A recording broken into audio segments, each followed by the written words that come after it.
Good evening. Welcome. My name is Maria, and this is Pain to Power, brought to you in association with the iRant Network. Thank you so much for joining me today.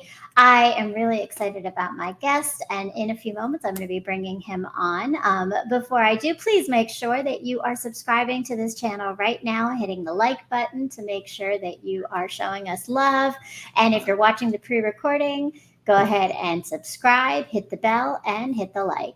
So this is Pain to Power, where I am leading conversations and bringing some dynamic guests to talk about how we turn our pain into power through healing and exploration of identity and self. So in that, I am, in addition to the talk show host of Pain to Power, I'm a writer. And recently I have been discovering this idea of finding my joy. And I wrote about it in my piece called I Want to Dance with Someone, because part of my joy is dancing.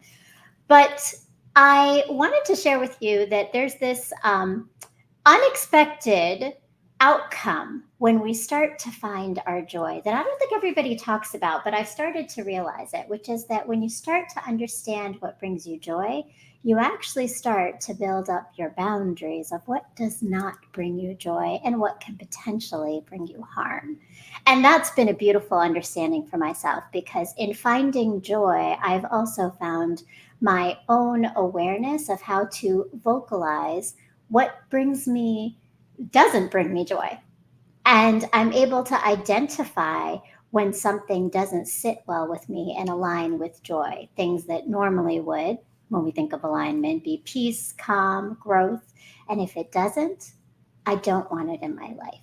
This is the healing journey. It is about identifying those things that you know cause you harm or are limiting your growth, and starting to interrupt those narratives and conversations in your mind and when it comes to others. So today, I'm super excited to have you joining with us today, someone who has also understood joy, love, and healing, and the importance of all of it through spreading his voice and sharing his origin story. As an educator, author, a trauma responsive speaker, and trainer. Please welcome the author of the book Heartleader, a trauma responsive approach to teaching, leading, and building communities, Mathew Bowerman.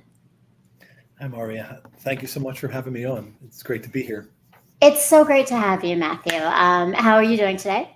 I'm doing very well, thank you. It was a little chilly, but it was a beautiful day, and just enjoyed it. My son and I took a nice walk today, and ran the normal life errands and things, and just kind of appreciated the day, and made the most of a Sunday, getting ready for the work week. So that's a good thing. A sunny Sunday is actually really quite a welcome thing. Let's be honest. Even with the chilly, sunny is nice. I'm over the rain, so that's a great thing. And yeah, so I'm glad you got your father time, and now you get to just share a little bit with us of and we'll get into a little bit of fatherhood and quite a lot of things today.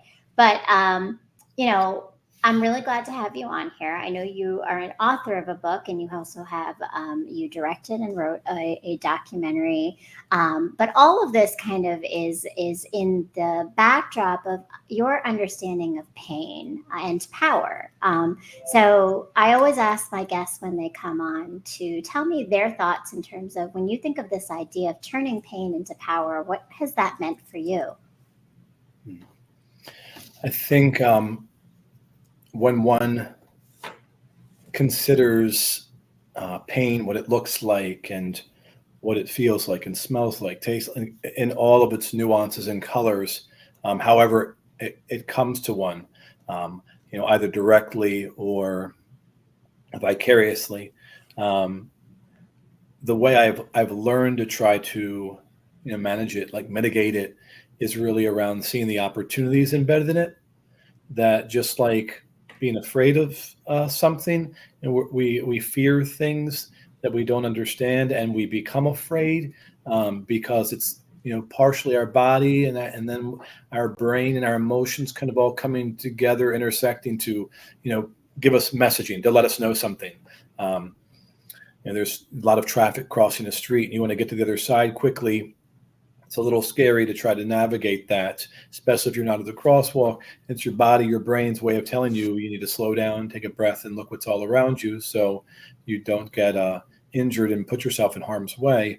And I find that um, I continue to try to see pain like that when it occurs or when previous pain is triggered, um, or when I'm also navigating, I think, other people and how they are trying to understand and work through pain. There's opportunities there, like you mentioned, um, opportunity for healing, opportunity for recognition and leaning into the discomfort of pain, um, opportunity to move forward from it once you understand, I think, the source around it or of it, and be able to know that, it's very fragile and vulnerable, beings that often are in vulnerable spaces. It's really okay um, to not be okay due to pain that you've experienced.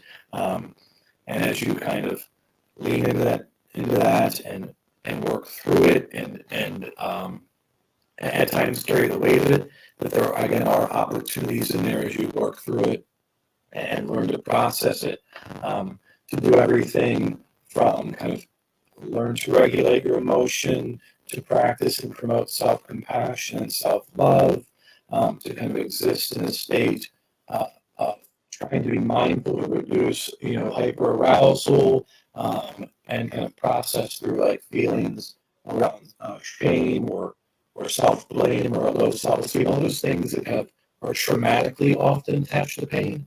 So it's kind of, I think, the spaces I really tend to try to put myself in when I consider what pain means to me in my personal and professional experiences. Thank you. I think you outlined so much in the nuances, but also I think the many different layers, right, of pain between our body, our minds, our emotions, and just all the different ways that it can be perceived, and that fear around it too. So I appreciate that. Before we move on, I just want to make sure because there's a little bit of an audio issue with your. I don't know. Do you have headphones that we maybe we could try to see if that works with the audio, because I do want to make sure everybody hears all the important things you're saying all about trauma. And you speak about your origin story, I know, in your book itself, but I think it's clear to me that you yourself are coming from a very personal space in understanding all these nuances in pain and in trauma and all of the connections between it. So tell me a little bit more just about your own journey of kind of coming to this conclusion in what pain has meant in your life. I think for a long period of time, I was unable to process pain and resolve it. So therefore, forgiveness and healing were primarily inaccessible to me because I wasn't in a space where I was able to understand them or receive them, and partly because the pain that that I write about, that I think I have carried with me now in a different kind of way than I carried it in my younger time, but it was because it started so young, that pain. And the trauma attached to that pain is really around physical and sexual abuse. It was, that occurred at the hands of trusted people in educational spaces at the elementary, middle, and then high school level. Starting so young, I mistook, the smiling face and the probing hands and the other things that subsequently came about, attached to that pain as connection, in some cases friendship or love, being so young, 8, 9, 10 years old. And then as I got older, I didn't understand the differences And in some cases, something that I guess would physically or emotionally hurt around this idea of pain, because I was really looking for something, connection, friendship, ways to fit in, to find my place, this little boy in this big world. So while something physical or emotional might have been painful or confusing, I mistook that in some cases for a form of love or connection, and it became very distorted in my heart, mind, my spirit. And subsequently, as I got a little older, that vulnerability made me very hyper emotional and very prone to easy hyper arousal, because I was dealing with a lot of trauma that was unresolved, with no place to pour it out, not attached at that time to any kind of mental health, too afraid to speak about it, et cetera, in the narrative. But it ended up just making me more vulnerable to more pain. And at that point, I was certainly able to recognize what pain was and what pain felt like, whether, different than like a falling in a skin knee. This was something much more deep beneath the layers, and, pushed its way into me in a way that left some really deep and painful imprints. Trauma has a lot of emotional memory to it. It's kind of like putting your hand deep into a memory foam mattress and leaving that imprint.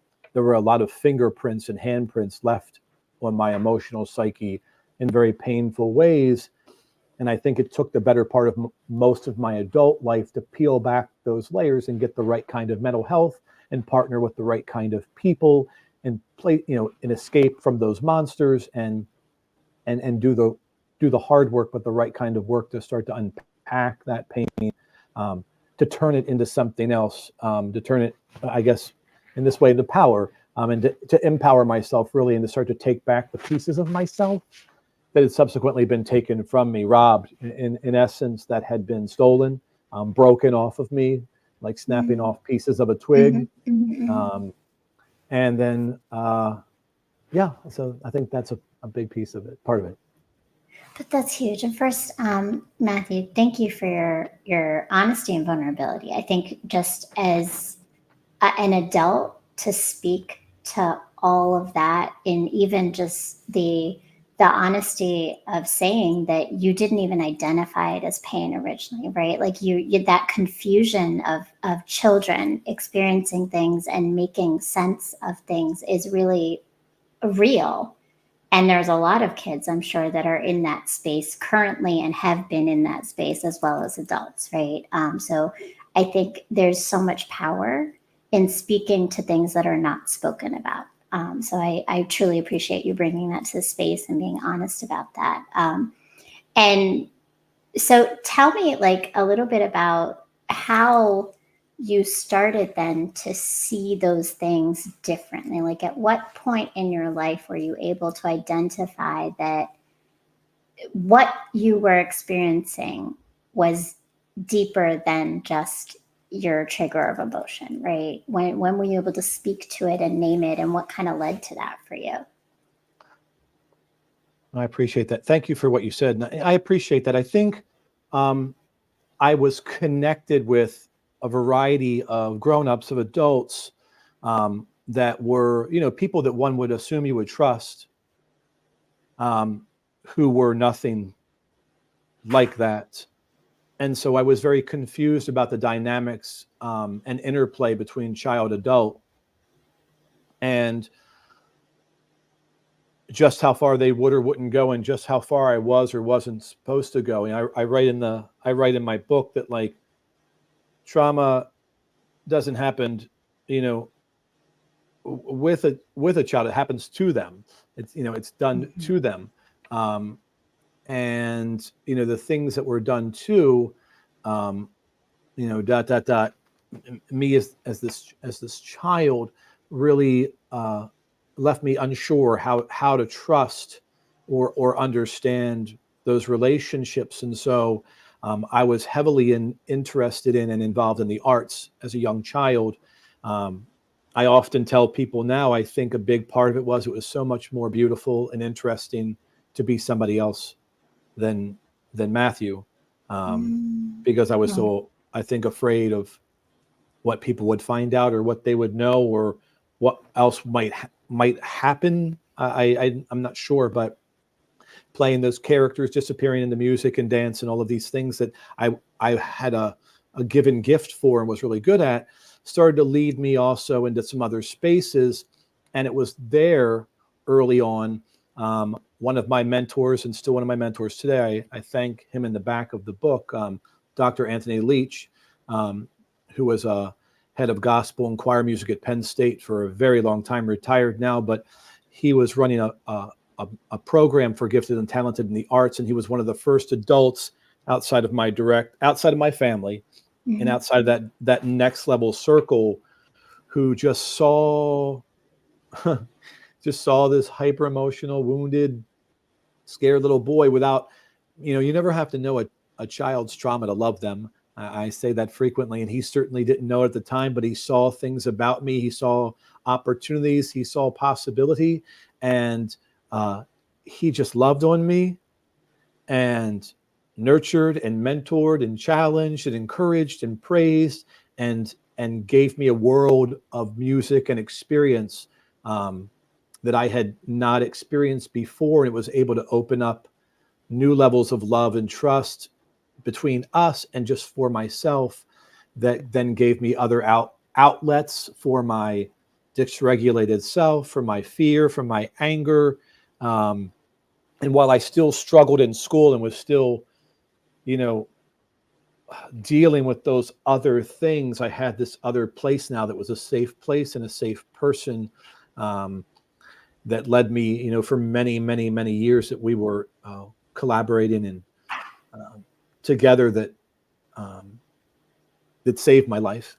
That literally saved me. And there have been just a few people. They happen to all be educators, funny enough, but about three of them in my life, at very distinctly different points, who not saw me as broken, but saw those cracks, saw that damage at one point or another, saw the struggle and just reached in and poured love into me to fill all those cracks.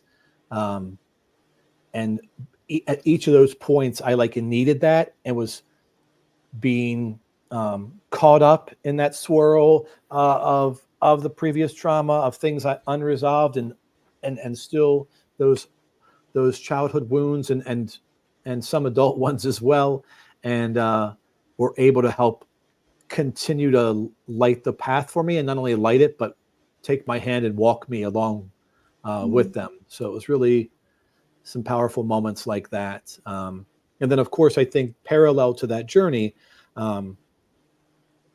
it wasn't until I was much older and had, I guess, the access and insurance and or finances to, at least with a job, get mental health work wrapped around me, and get, connected with people who could really also do deeper work at that level too, that were very, supportive in their roles and things.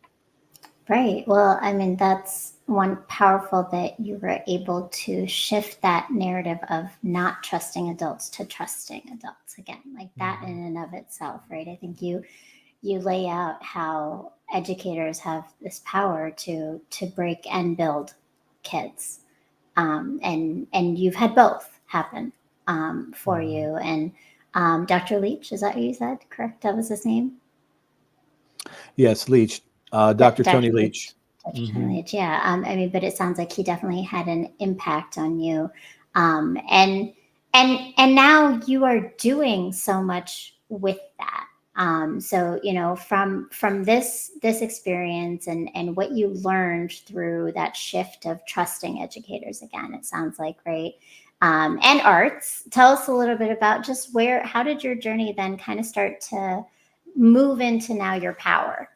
Because I feel that's where we're going, right? Like that's where you started to now see yourself, to see, when you heal, it's an interesting thing, right? Healing actually kind of almost lifts up this veil of the narratives you think you have to what your actual narrative should be and can be. So what was that like when you started to discover Matthew? That's a big one. I think in discovering Matthew, I was able to start to really forge a self-identity at that point, and the arts were certainly the mechanism for it. I was, blessed or gifted, whatever it might be, in singing, acting, and dancing, and then other parts of the arts too, painting and drawing, and just a lot of the fine and visual arts, but specifically the performing arts. Were where I started to excel in. For every challenge that I was faced with to work on voice or work on dance skills or work on acting things, there were Dr. Leach and, subsequently others who saw those gifts and helped to really sharpen the skills, but also sand down the edges of my damage as well. And as that happened, I really began to be very entrenched in the work and put myself out there more in the work. And surround myself with people that were safe to me. The theater space, dance studios were safe spaces for me, and I found myself in them all the time, weekends, days, nights, etc., both in classes and in performance work. And then subsequently, I was doing that, middle school, I was doing that in high school, and outside of high school at that time, and then went to college for theater, and studied voice and dance and acting and everything with the sole intention to become a professional, full-time performer. Mm-hmm. And still with that same mentor. At that time, I met my other closest mentor in my work, Dr. Marvine Lushke, who was the president. She's since passed, but the president of Towson University and the theater chair there, and a phenomenal human being and actress in her own right, nurtured and grew me just miraculous ways as a human being. And when I said, even before graduation, everybody's always talking about what they want to do. I'm just going to go do it, because this is what I want to do. This is what I have to do. This is what I was born to do. And I was in a place that was fully self-assured now, having kind of reforged myself. And she was like, go make it happen. No excuses. And before I even graduated, I had gone to New York and set up auditions and landed the national tour of a musical. So I came back and finished graduation and left for New York and began a year-long tour. And from there, I was professionally performing in theater, off Broadway, national touring, television and film, for an extensive period of time. And even when I became an educator, I was still working in New York and performing on the side, not full time anymore, but still actually pursuing the career. Mm-hmm. And even to this day, where I have other full-time kind of obligations now, I'm still doing some performing on the side. I still privately coach, juniors and seniors in high school prepping for college. I still occasionally direct and choreograph and get involved in those ways when it happens. But one of my biggest regulating and coping mechanisms is singing. So I'm at a piano or a guitar or around all the time singing. Like my family would say, Daddy was always singing. At school, I'm singing to the kids, wandering around singing, hallways, everywhere. It is my prayer. It is my way of giving grace and healing on myself every day. And the voices of those who love me into these better spaces are constantly with me. And all the artifacts they've given me from their learning and poured into me, I carry them like mantras and totems, like every day, to keep my spirit refreshed and strong against the times when, the monsters creep out from under the beds and closets, and the shadows, fall from time to time, which they do for us all. Yeah, no, I mean, that's a beautiful thing though. And I think what you're outlining is that you had tools, right? Like, so in finding you found all these tools to keep you going, to keep you healing, because it is an evolution and it's a constant journey, right? Because as you talk about often, right, trauma doesn't just go away, right? It doesn't ever go away. It is something that your body is has absorbed, has taken in, and it's going to keep coming back. But how do you then use those tools to heal, to keep moving forward? And obviously, you know, music was huge for you. I think that's beautiful. I've heard that for a lot of people, is that music can be so healing, right? And it is for many. So you really pulled away from this trauma with these tools, with acting, with finding yourself through that. But it sounds like, obviously, you know, you went back and you did your doctorate in understanding trauma. You have now written a book all about trauma responsive communities and building with love. What allowed you to come back to this space that you were really, it sounds like, trying to move away from, right? So now you're in the center of it again. How did that happen for you?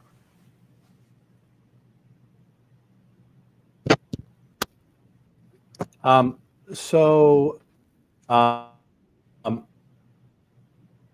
yeah, I'm almost there. I haven't graduated yet on the doctorate part of things, but I am close, getting there.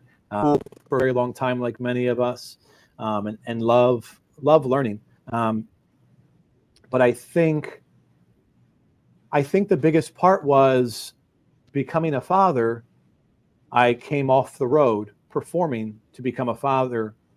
That was going to be my priority. I prioritized wanting to raise children, or in that case, at that time, one child, and being a single father, ended up doing it for a period of time. But it was really important to me to lay the groundwork for a good relationship with a child. And at that same time that was occurring, I was trying to find employment that was really still grounded in service in some way, but that would still fulfill me and still do something for others. And so I tried law enforcement, because my father had spent his whole career in law enforcement. And I thought that might be a way to give back and do good and be helpful. And it didn't really take with me. And then I thought about Tony. I thought about Marvine. I thought about what I had been given, those gifts, and I instantaneously knew I have to see if I can be with students and try to work in a way that they don't have those experiences, that they're safeguarded, that they're excited about, books and reading and writing and the arts, because I wanted to get into doing, like, being a theater or dance teacher, English reading teacher. And that's actually where all the stuff where I started in education. And that's where my career has continued to go, trying to give back in those ways, serving kids in community, and creating relationships with staff and trying to train staff in ways that are really responsive and not reactive, and really grounded in, like, pro-social, really clear, explicit behavior that's, culturally responsive, that's really grounded in social, emotional, strategic work. And from my heart leading kind of brand place, the whole idea is love. Like, that everything we do, we can operationalize love. For me, the love that healed me led me to the spaces I'm in now, in the right places with the right people doing the right work.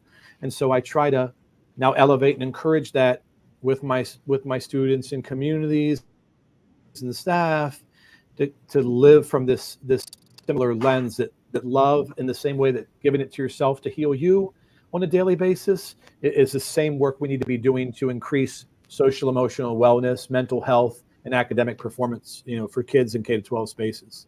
Mm-hmm. Well, I love that. And now you obviously are making quite an impact in education. And then, of course, with this book, which is Leading Educators as well. I want to pull back a little bit before we talk about operationalizing love, which I do want to go into, is you mentioned really how being a father impacted you in understanding your own journey again. But you are a father, and at the time was father of one. But how many children do you have now, actually? I'm blessed with 6. I have 6 That's children. Beautiful. 6 children. Wow. And what are their ages? Yeah, I have Yep, I have a three-year-old. I have a 6-year-old. I have a 12-year-old, a 16-year-old, a 19-year-old, and a 26-year-old. Wow, you've got quite the spread. I thought I had an impressive spread, but yours is even bigger than mine. That is quite a thing. And I know we're having some issues with audio, so I just want to make sure that everything's working technology wise so that we can get a good connection here. Can you hear me okay? I apologize. It's probably me. I can hear you okay.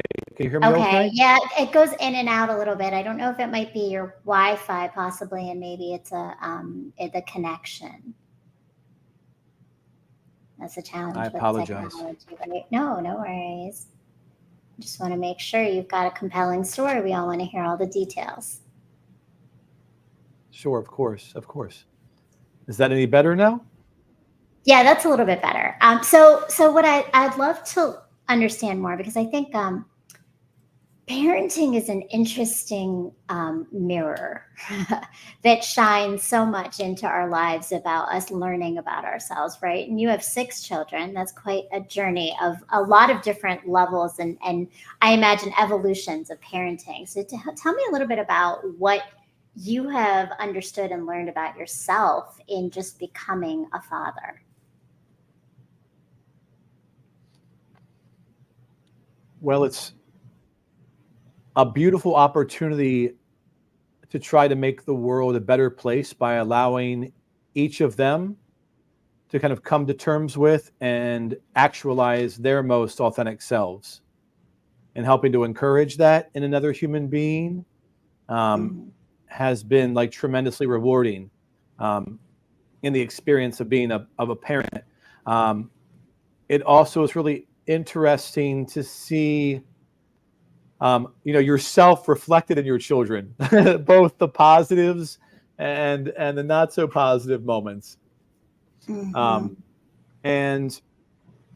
certainly have learned, where things occur that trigger me and trigger the child parts of me that are healed but scarred or still healing, in terms of navigating all different kinds of conversations and issues with my children, whether it be like my oldest daughter who just got married and working through the nature of letting her go more out into the world, or my youngest little girl on the other end of the bookend and starting to see her like blossom and expand and take in bigger to the world, or with my 6-year-old, and trying to help give him all the tools to work in very calm and gentle spaces, both from his self and how I help to work with him from my end. Those miraculous opportunities that come along have really been, just phenomenal. That's awesome. And yeah, like parenting is always lots of opportunities. There's good and bad, right? There's a lot of opportunities of learning and experimenting to some extent. But I definitely feel you on the letting go. That's a journey that I feel like you kind of keep coming back to in different stages of letting go things, right? And allowing your children to be who they are. But it sounds like you're very responsive again to understanding the needs of each of your different kids. I want to say, in addition to your book, you also, on your website, you have a blog and you write about, there's a piece that kind of stood out to me. It's called When I Fail. And there was a lot of honesty about parenting, particularly in that piece. And I'm just curious to know, like, in your journey, how has your understanding or even admission of your own faults as a parent helped you in your healing or just in understanding yourself better? I appreciate that. Thanks for checking that out. I fail all the time. I have to be very careful about how destructive that thought is in my head and what that internal critic does on a daily basis when I check myself in the morning, when I wake up and put my feet on the ground, grateful for another breath, or when I go to bed at night. as I run a little narrative in my head about, was I the best father? Was I the best husband? Was I the best human that I can be? And frequently I'm a little harsh on myself with a no answer around that. And then I unpack it a little too hard sometimes, because I fail a lot. Very imperfect, like we are, very fragile, prone to a lot of cognitive dissonance and some rigid thinking sometimes in my own approaches to being gentle with myself and giving myself permission to be human. Mm-hmm. And I'm working hard on that, sometimes dealing myself a heavy dose of pain that is not necessary, to put the bat down, take the rocks out of the pockets, as people say, and release and relax on some of that.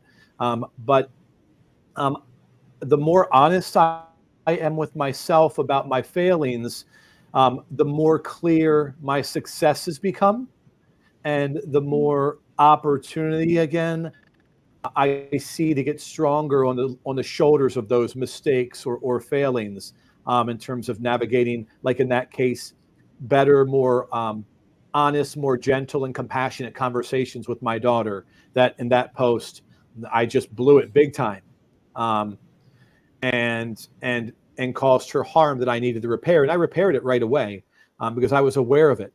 It's just sometimes in my triggering, in my damage that I've worked through. I need a minute to really process and work through things, and then to like frame a response and make sure I can really do it with as much fidelity as possible and as much empathy as possible, and then move it forward. Mm-hmm. But I tend to be very, okay with making a lot of mistakes and learning from them in my process and journey, in my school role, in my other professional work, in my personal life, and really kind of coming back again and again to be okay with apologizing. What can I do better? I'm sorry about this. How could I be a better father? I recognize I said this and it hurts you. How can I be a better husband?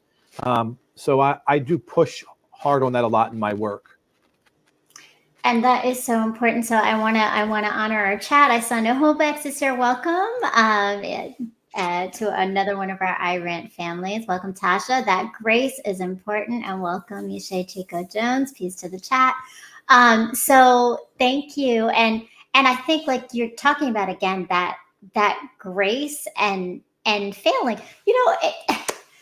Yeah, we all fail. Like we all fail, and I think one of the most dangerous narratives is this idea of perfection that people have, that failing is a bad thing. It is really a learning space though, right? And I think that's exactly what you elevate in your post that you wrote, right? It's this idea that the humanity of not getting everything right all the time is okay. It's how we grow, it's how we learn, it's how we, for our children, honestly, I think how we show vulnerability to help them see that we're fallible so that they have the permission to be fallible too, right? There's so much there for certain. And it sounds like obviously, this has been a big part of your life is fatherhood and parenting. But kids are obviously very important to you. Let's kind of shift into talking more about, and No Hold Backs TV says you fail to be able to succeed. Exactly, right? Like, and success is so individual. Like I'm just so big on breaking narratives that keep us in these constructs of what we need to be, because it is kind of almost like continuing to perpetuate some of those traumas, some of those places of pain that many people have been in, right? It's this idea that I have to be this person in order to be loved. I have to be this person in order to be valued. And there's so much danger in that. But again, you've done so much now with this book, and you speak to the idea that we can operationalize love. That's a pretty a big, but also I think very different perspective to come from. Tell me more about what that means for you and where you've come to that understanding. Oh, Matthew, the volume, something happened to your volume, so we can't hear you. Is that better? Yes, now we can hear you.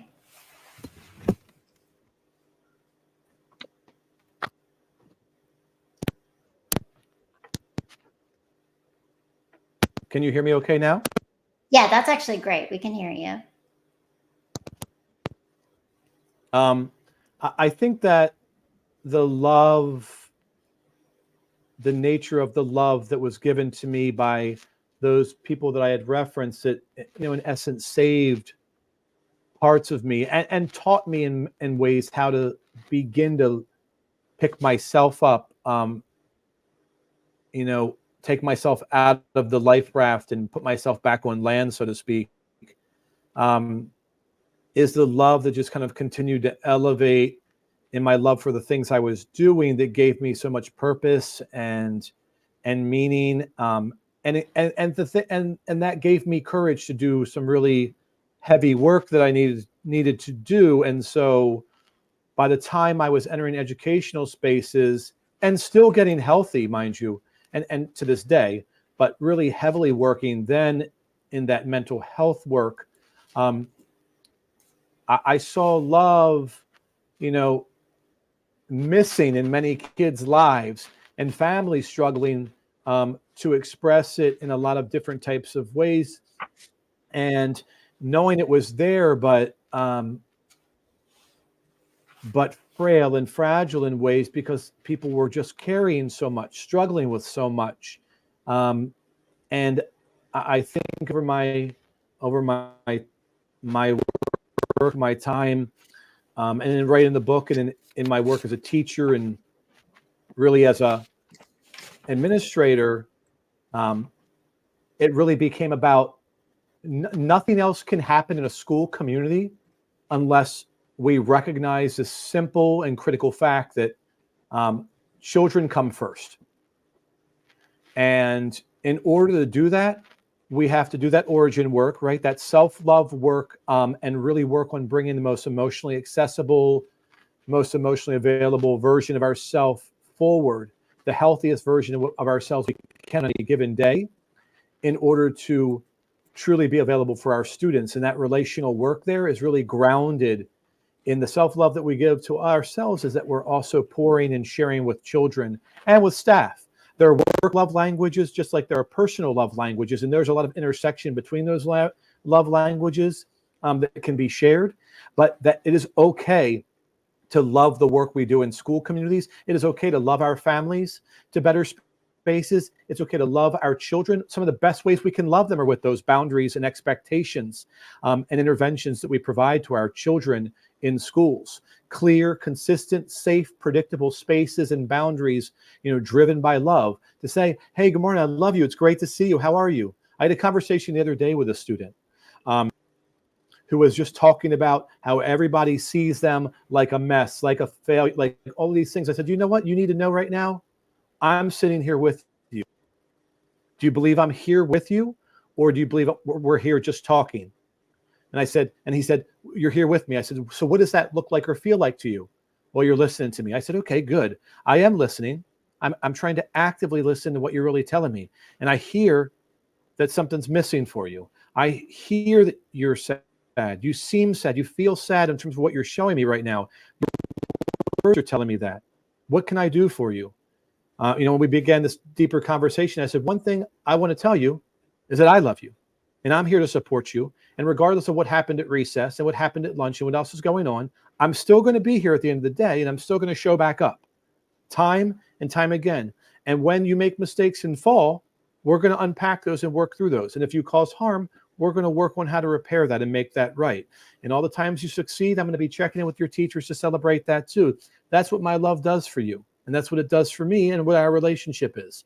And we're going to keep on working on these things. We're going to sit down here. We're going to write it out. We're going to discuss it.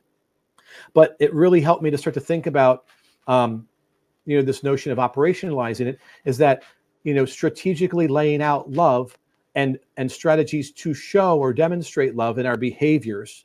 Because it's one thing to talk about it, right? Beliefs are lived through action, but to talk about it, to implement it, in terms of how we empower and safeguard children in terms of how we elevate and support and build capacity in staff, and how we promote and bridge build with our families and create school partnerships with our families and caregivers and parents. Love can fill all of those spaces in very strategic ways. I just happen to use the nature of love, the word love and words around love, to show that kind of affirmation, and affection, and belief in letting people know how valued they are when they're going to interact with me. Because I'm very much aware of how I present, of what this is. So and a lot of the people I work with when you say what throughout this my is. career, yeah, a lot of the people I serve and have throughout my career are Indigenous families and communities of color.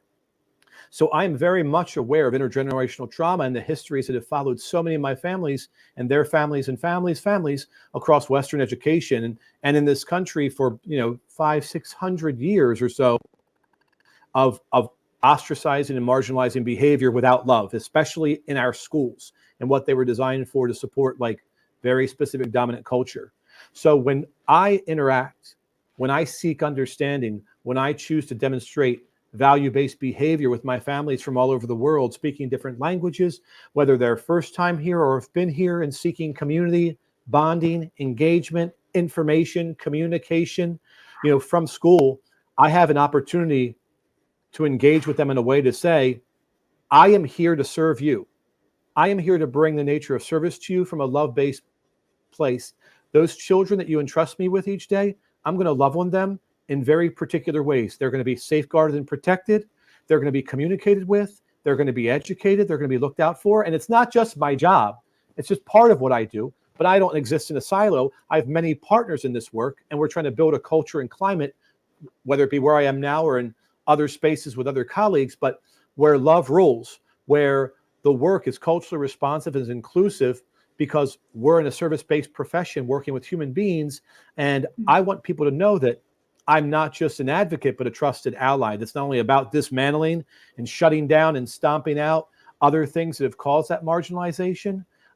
With my team and with my other partners and with my mental health partners, but I am an ally at the gate, one of the first people they see every day, and that they belong there with me by my side. And when they need something, that I'm going to partner with them. And when they have frustrations and questions, I'm still going to show up and listen. And when they want me to come to their house, I'm going to be there. And when they want me to help work with their child on something, it's going to happen again and again, because this is what I chose to do. And it comes with, the responsibility I have in my position, especially as a white male educator. I have far more responsibility in this role than I'll ever have power, title, or authority. So much more. And so I fill that space with love every day.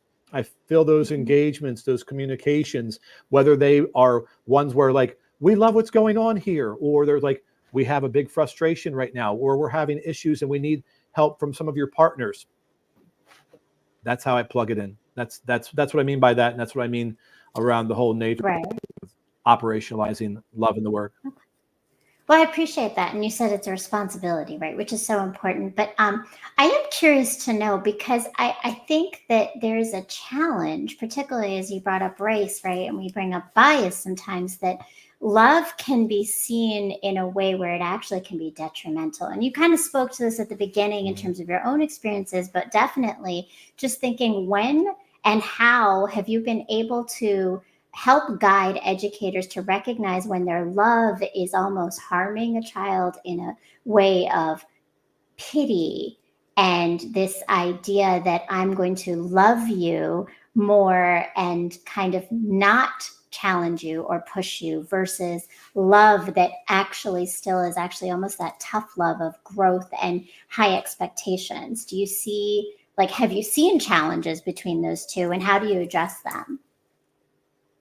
Yeah, I think I absolutely agree with you. I think there are those fine lines, just like in the languages, the love languages we might share in our personal lives and what we give or receive. I think in school settings, you're setting a groundwork, or I hope one is, I know where I am, we're working in those types of ways. I know many school partners are in MCPS in Maryland and across, the nation in many ways, but trying to set groundwork first around, what inclusive spaces look like, what culturally responsive behavior looks like, what it needs to feel like, and that we're really soliciting our stakeholders, our families, the students, to get that kind of voice feedback, to really listen to them, not only looking at the historic data of the school, but the elders, and the families and the history around us, to connect with that data, to pull that in as part of, like reimagining, re-envisioning the narrative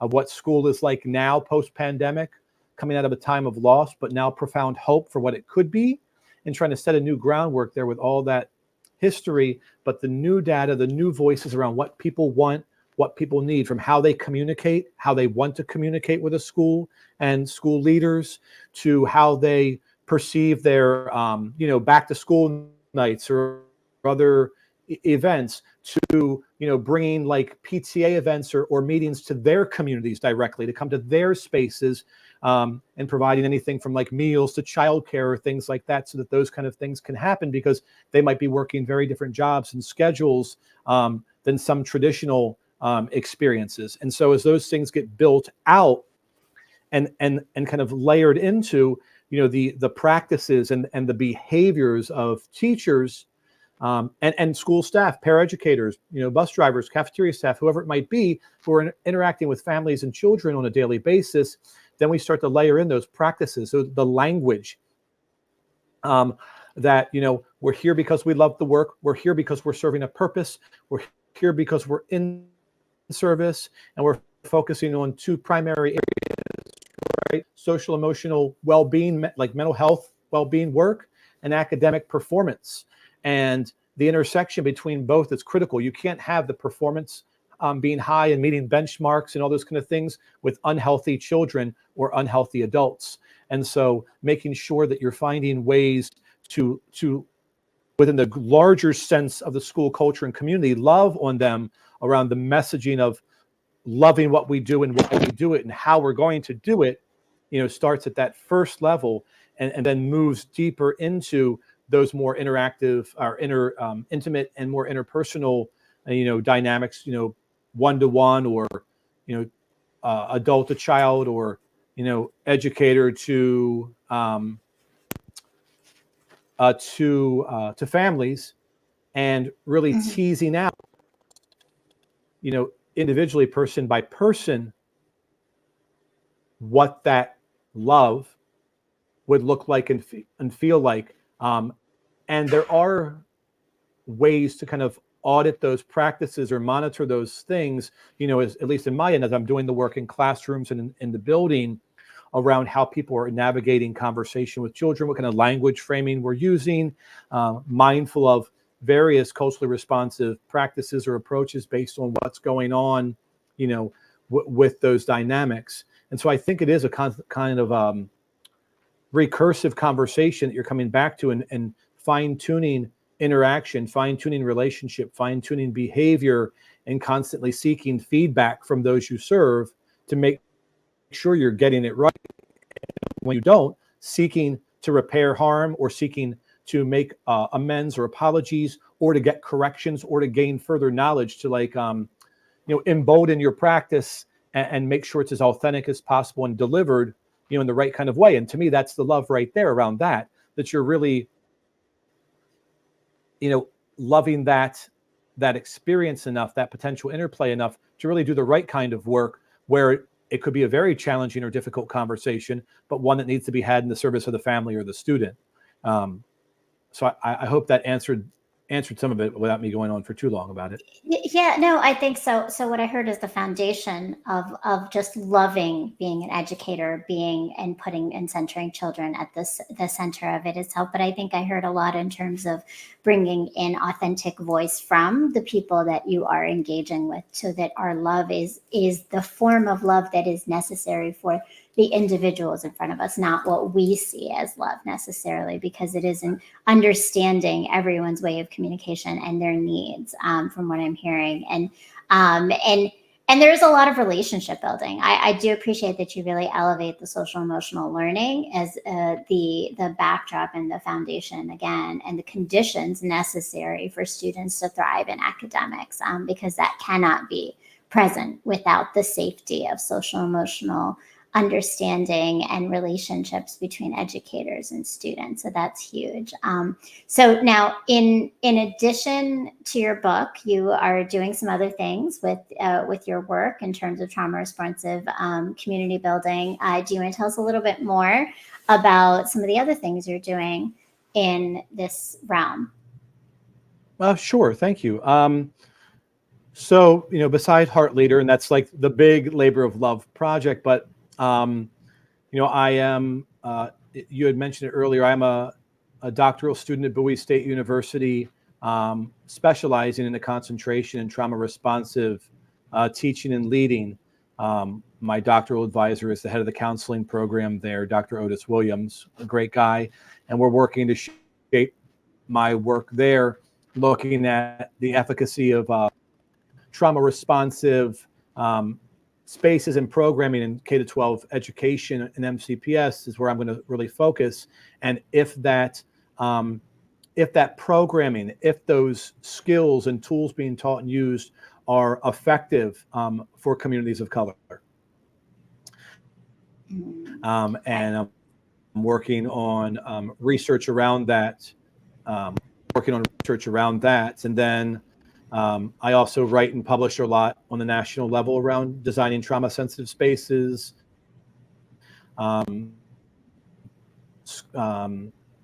administrative and counselor alliances, mental health practices, and research around trauma informed and trauma responsive behaviors.